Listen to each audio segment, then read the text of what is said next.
Hello guys, this is Ms. Fatima.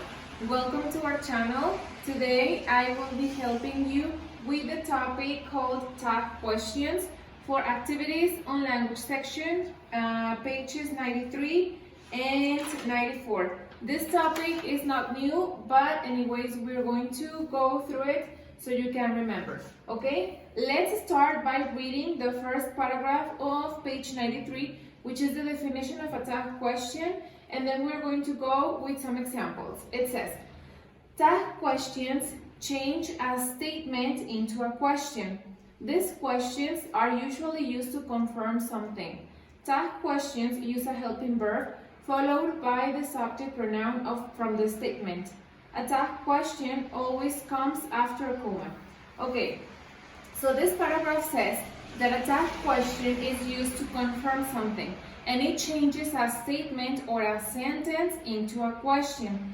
It also says that we're going to use a helping verb and the subject pronoun. Remember that the helping verbs are, for example, is, do, does, will, are, did, didn't. All of those verbs that we use as helping or auxiliary verbs, those are the ones that we are going to need. And also the subject pronoun. Some examples we have, well, is it, he, she, you, I, etc. Okay, so let's read some examples. It is a beautiful day, isn't it? This is my statement. The black sentence is my statement. Now you have to look at the written form of my statement. If my statement is positive, then I have to formulate the question into a negative form. And the first thing I have to do is to identify what is my helping verb. In this case, my helping verb, well, is, okay? And since this is a positive statement in the tag question, my helping verb is going to change to the negative form, that is, isn't, okay? And then I have to look for my subject pronoun. In this case, my subject pronoun is it, okay? So I am going to use the same subject pronoun in my tag question, okay? So this tag question is confirming that, in fact, it is a beautiful day. So another example is, you just bought a car, didn't you? In this case, my helping verb is not in the statement, but you can, using your common sense, you can know that the helping verb is going to be did, because we use did for the past sentences, okay, as an auxiliary verb, as a helping verb. So since this statement is positive, my helping verb, it's going to be in negative, and it's didn't because I am using past, simple past. Okay, so I have to say didn't, and then I have to identify my subject pronoun, in this case is you. Okay, and then my final example is, he doesn't know Elena, does he? In this case, I have my helping verb in my statement, but it's negative. So for my tag question, it has to be in the opposite form in positive. It has to be does. And my subject pronoun is he.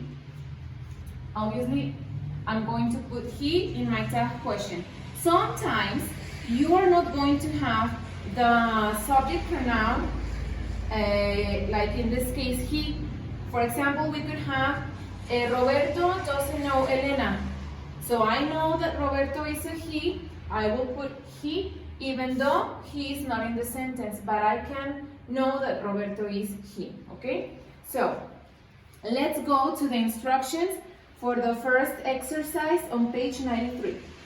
The instruction says, match the sentence on the left with a tag question on the right, and then the second exercise, add a question tag to each statement below. Okay, so in the first exercise you have two columns, and you just have to match them with a line, okay? With colors if you want. And then in the second exercise, you have the statements, but you need a tag question. For example, let's do number one together. Your birthday is in January. So in this case, my helping verb is, I have to write isn't, and my subject pronoun is it because I am talking about a birthday, it's not a person, so I have to say it. And the sentence will say, your birthday is in January, isn't it? Don't forget about the question mark, because if you don't put the question mark, it's not a question, okay? So let's go to page 94. And it says, tag questions can be answered by using yes or no and the same pronoun and helping verb from the question. Examples, Greek gods are interesting, aren't they? And the answer is, yes, they are. As you can see, I am using the same helping verb and the same subject pronoun for my answer. Okay, don't forget about the commas, they are very important. Second example, Zeus was the most powerful god. Wasn't he? Yes, he was. Athena wasn't an evil goddess. Was she? No, she wasn't. Okay? Then we have the instruction here. Answer the tag questions below about yourself. This information is going to be personal because you have to answer about yourself. So I am going to answer number 1 according to my information. Number 1, it says, you don't have a sister, do you? In my case, I don't have sisters, so I will say, no, I don't. Okay? And you have to do the same with all the sentences. And then the final activity, it says teamwork, but it's going to be a little bit complicated to work in teams. So we're going to change a little bit this dynamic. Let's read the instruction first. Get into teams of 3. Each person writes 5 tag questions. Take turns asking and answering each other's questions. Remember to use the negative and affirmative forms to answer them. Since we cannot work in teams, for this exercise you are going to write 5 tag questions that you can think about, okay? And you are going to answer them using your personal information. Okay guys, so I hope that you don't have any question with this topic. Remember that if you have questions, you can contact Miss Ines or you can contact me. You have my email, or you can comment on the video if something is not clear for you, okay? Thank you so much for watching and see you on the next video.